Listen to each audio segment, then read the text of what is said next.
It's okay please no doctor, problem మా పాపని ఎలా కాపాడండి.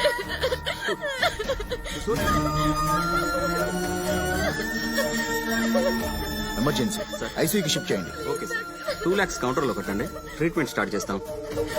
క్యాష్ మా హస్బెండ్ తీసుకొస్తున్నారు, పాపకి ట్రీట్మెంట్ స్టార్ట్ చేయండి. అలా కుదరదమ్మా. పోనీ గోల్డ్ తీసుకోండి.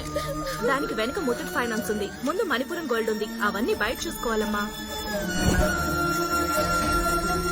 చిట్టి చిట్టి డాక్టర్ డాక్టర్ ఏమండి ఏమండి ఇప్పుడు స్టార్ట్ చేయండి ట్రీట్మెంట్. సార్ ఎంతైనా బిల్లు కడతాను, పాపను బ్రతికించండి. చనిపోయిన తర్వాత ఎలా బతికిస్తాం సార్? మరి బ్రతుకున్నప్పుడు ఎందుకు చంపేశారు? వీళ్ళతో మాట్లాడండి సార్. చిన్న పాప సార్. అదిగో మీడియా కూడా వచ్చింది, పదండి.